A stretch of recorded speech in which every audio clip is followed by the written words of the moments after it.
El día de hoy vamos a hablar sobre enfermedades de la aorta y patología arterial. Este es uno de los temas más importantes. Hay que centrarnos sobre todo en los aneurismas de aorta abdominal, la disección de aorta y la claudicación intermitente. Es necesario tener en claro las actitudes diagnóstico-terapéuticas a seguir en cada caso. Ok, entonces continuemos. Empezamos con patología de la aorta. La aorta está constituida por tres capas: una delgada, que es la íntima, el endotelio; una media gruesa, que es una fibra elástica, fibra muscular y colágena; y una capa exterior, que es bastante delgada, que es la adventicia, llena de colágeno. El músculo liso vascular se encuentra en la capa media de las arterias y su principal función es mantener el tono de los vasos, que está regulado por estímulos que recibe el endotelio vascular y por el sistema nervioso autónomo, tanto el simpático como el parasimpático. La contracción del músculo liso depende de la entrada del calcio extracelular al citoplasma, lo que activa la interacción actina-miosina de forma similar al músculo esquelético y el cardíaco. Como diferencia, el mediador de la interacción del calcio con las fibras de actina y miosina en el músculo liso es la calmodulina, mientras que en el músculo esquelético o cardíaco es la troponina. Vamos a hablar un poco de aneurismas. Se definen como dilataciones patológicas de la pared de las arterias que aumentan más allá del 50% del diámetro del vaso. La localización más frecuente de las aneurismas es la aorta. Es una patología asociada con la edad y al sexo masculino. Es importante diferenciar el aneurisma aórtico verdadero del pseudoneurisma o aneurisma falso. También diferenciar entre aneurismas fusiformes y saculares. Son mucho más frecuentes los aneurismas verdaderos y fusiformes en cualquier localización. Los aneurismas de aorta torácica pueden encontrarse en la aorta ascendente, en el callado o en la aorta descendente, el cual es el lugar más frecuente. En el momento actual no se conoce la etiología de los aneurismas de aorta, ni en el mecanismo de aparición ni el crecimiento. Existen diferentes teorías. Suele coexistir la hipertensión arterial. En el caso del aneurisma de aorta ascendente, la etiología más frecuente es la degeneración quística de la media, lo que ocasiona aneurismas fusiformes. Los aneurismas torácicos se acompañan muy a menudo de arteriosclerosis generalizada, sobre todo de las arterias renales, cerebrales y coronarias. Con independencia de su localización, la mayoría son asintomáticos. Los casos sintomáticos pueden debutar con la ruptura o dar síntomas por crecimiento rápido, por compresión de estructuras vecinas, o por desencadenar una insuficiencia aórtica significativa en el caso de aneurismas de aorta ascendente, la cual constituye la principal causa de cirugía en estos últimos.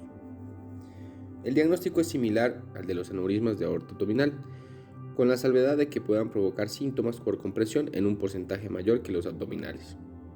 El único factor de riesgo independiente de ruptura es el diámetro de la aorta. El riesgo de rotura o disección es mayor tamaño. Es en un 3% cada año si está mayor a 5 centímetros y en un 7% cada año si es mayor a 6 centímetros. Los sintomáticos tienen mayor riesgo de rotura. Los tratamientos de los aneurismas de aorta ascendente y callado aórtico: hay indicaciones quirúrgicas en el caso de que el paciente sea asintomático, es una cirugía urgente, y en los pacientes asintomáticos hay que tener las siguientes características: un aneurisma mayor o igual a 55 milímetros o un aneurisma mayor o igual a 50 milímetros en pacientes con válvula aórtica bicuspidia y alto riesgo de disección. También en aneurismas mayores o iguales a 50 milímetros, pero en pacientes con síndrome de Marfan. También en aneurismas mayores o iguales a 45 milímetros en pacientes con Marfan y alto riesgo de disección. Y aneurismas mayores o iguales a 45 milímetros en presencia de válvulopatía aórtica significativa que precise cirugía. El tratamiento es quirúrgico y consiste en sustituir la aorta aneurismática por un tubo protésico.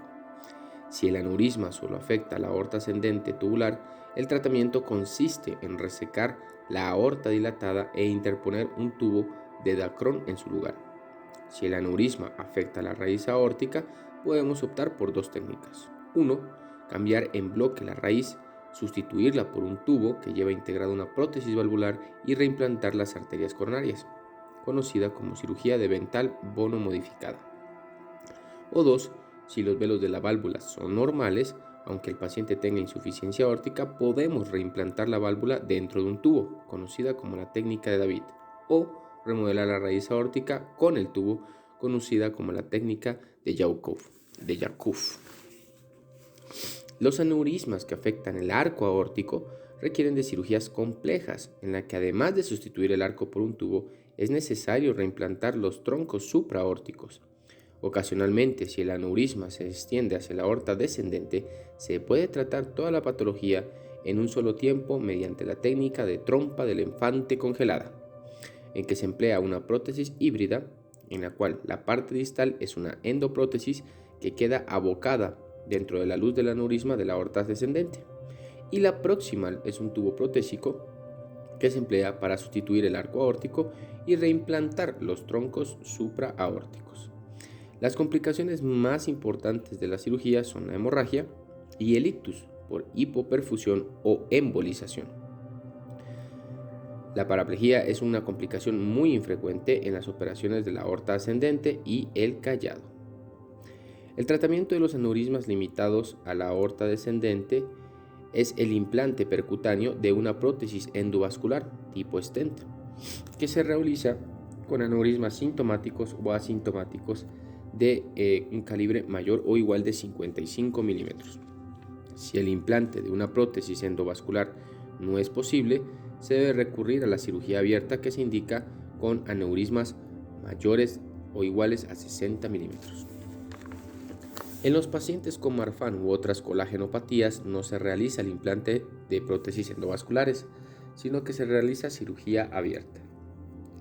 Los aneurismas de aorta abdominal son los más frecuentes. Por consenso se habla de aneurisma de aorta abdominal cuando tiene un diámetro mayor de 30 milímetros. Su morfología más frecuente es la fusiforme.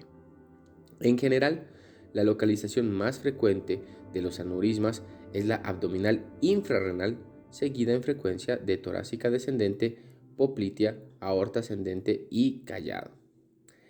Su etiología es desconocida, se ha asociado clásicamente a la arteriosclerosis, pero en la actualidad se habla de diversas teorías que expliquen, entre otras cosas, la presentación familiar existente en esta patología. Se asocia a otras enfermedades como la hipertensión arterial. Son mucho más frecuentes en varones y su prevalencia aumenta con la edad. Es esperable un incremento de la incidencia por el aumento en la esperanza de vida de la población. La mayoría de estos aneurismas de aorta abdominal son asintomáticos, en el 75%, con un 20 a 25% de aneurismas sintomáticos y un 3 a 5% de aneurismas rotos. Por ello, el diagnóstico en la mayoría de los casos es casual. La tríada clásica de un aneurisma roto consiste en dolor, hipotensión más masa pulsátil, aunque suele estar presente en un número bajo de pacientes. El dolor puede simular una lumbociática o un cólico nefrítico.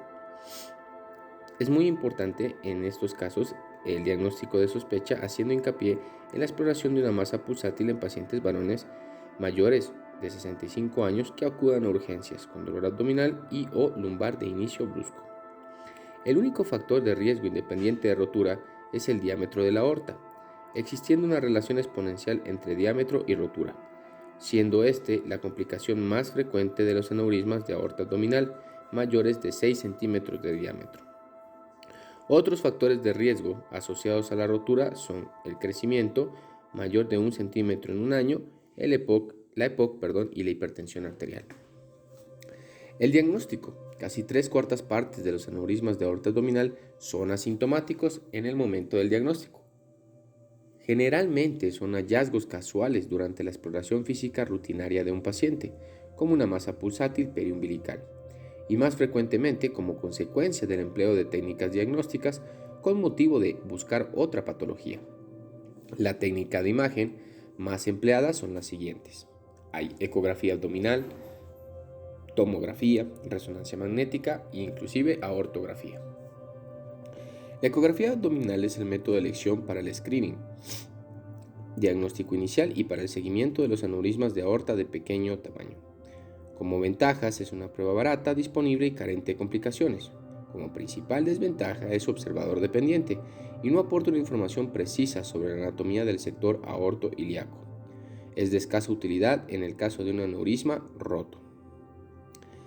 La tomografía es la prueba de elección para la planificación del tratamiento de un aneurisma con diámetro en rango terapéutico, dado que ofrece una información precisa de las características anatómicas. Sin embargo, es más cara y menos disponible que la ecografía, por lo que no se recomienda como técnica de screening inicial. Se emplea como segundo paso diagnóstico en caso de que se plantee tratamiento quirúrgico y cuando se sospeche la existencia de alguna complicación. Es fundamental en los aneurismas rotos para ver si es posible un tratamiento endovascular. La resonancia magnética es una técnica cara y de escasa disponibilidad, por lo que no presenta ventajas comparadas globalmente con la tomografía o la ecografía. La ortografía actualmente no debe ser de uso rutinario. Como desventaja principal presenta la no definición del tamaño real del aneurisma debido a la presencia de trombos intramurales que restringen el contraste de la parte central de la luz aórtica. Se emplea fundamentalmente para el estudio de la patología arterial oclusiva acompañante. No se realiza tampoco para la planificación del tratamiento endovascular. La historia natural de los aneurismas de aorta abdominal consiste en el crecimiento y la ruptura. El incremento del diámetro se asocia de forma exponencial al riesgo de ruptura, siendo el riesgo mayor del 18 al 20% en aneurismas de 6 centímetros y superior al 30% en aneurismas mayores de 7 centímetros. De acuerdo al tratamiento, hay tratamientos conservadores e intervencionistas. En el conservador, más que todo en los pacientes con aneurismas asintomáticos menores de 55 milímetros, debe realizarse un seguimiento periódico para evaluar el crecimiento de este aneurisma. Seguimiento con ecografía anual en aneurismas menores de 45 milímetros y seguimiento con tomografía semestral en aneurismas entre 45 y 55 milímetros. Para hacer un tratamiento de intervención, los aneurismas asintomáticos deben ser mayores a 55 milímetros que no tengan contraindicación quirúrgica añadida. Los aneurismas sintomáticos deben tener una intervención y un crecimiento rápido, o sea, un aneurisma que haya crecido más allá de 10 milímetros por año. La técnica de elección es hoy en día controvertida y se está estudiando mediante ensayos clínicos, por lo que cualquiera de las dos opciones es válida. Las dos opciones son cirugía abierta con resección del aneurisma e implantación de un tubo protésico, o bien un implante percutáneo de una prótesis endovascular. En pacientes de alto riesgo quirúrgico debe optarse por el implante percutáneo de una endoprótesis vascular. En el estudio preoperatorio se presta especial interés a descartar cardiopatía isquémica, porque es la causa principal de la muerte posoperatoria. Ante la sospecha de cardiopatía isquémica, debe realizarse una prueba de detección de isquemia. Si es positiva, se debe tratar la patología coronaria antes que el aneurisma. El diámetro, que indica intervención en aneurismas de aorta asintomáticos de cualquier localización, es mayor o igual a 55 milímetros, en ausencia de otros factores de riesgo añadidos como colagenopatías u válvula aórtica bicuspidia. Otros tipos de aneurismas, por ejemplo, hay aneurismas periféricos, y el más frecuente de ellos es el popliteo, siendo la mayoría asintomáticos, con un 30% de complicaciones. En los sintomáticos, lo más frecuente es la claudicación intermitente. También pueden dar síntomas por compresión. El riesgo de rotura es menor a un 2%. El diagnóstico de sospecha es clínico y se confirma mediante ecografía Doppler. Tienen dos características fundamentales: su bilateralidad de un 50 al 70%, y su asociación con aneurismas de aorta de un 30 a un 60%. El tratamiento está indicado en aneurismas popliteos sintomáticos con un diámetro mayor de 2 centímetros. La técnica quirúrgica de elección es la exclusión del aneurisma y la colocación de un bypass con vena safena. Otros aneurismas menos frecuentes existen el esplénico, el micótico, el sifilítico, la aortitis reumática, necrosis quística de la media. De acuerdo al esplénico, es el visceral más frecuente, generalmente asintomático, aumenta el riesgo de rotura si es mayor a 2 centímetros en el embarazo y en mujeres mayores. En el micótico es de causa infecciosa debido a la penetración de bacterias en la pared arterial, siendo los gérmenes más frecuentemente implicados la salmonela, estreptococo y estafilococo. Generalmente son secundarios a una endocarditis infecciosa, aunque pueden originarse por sepsis de otro origen. Normalmente se localizan sobre un área previamente dañada y suelen ser de tipo sacular. El tratamiento consiste en antibióticos y cirugía, una prótesis extraanatómica para aislarlo de la circulación. De acuerdo al sifilítico, generalmente ocurren en la fase de la sífilis en la parte terciaria.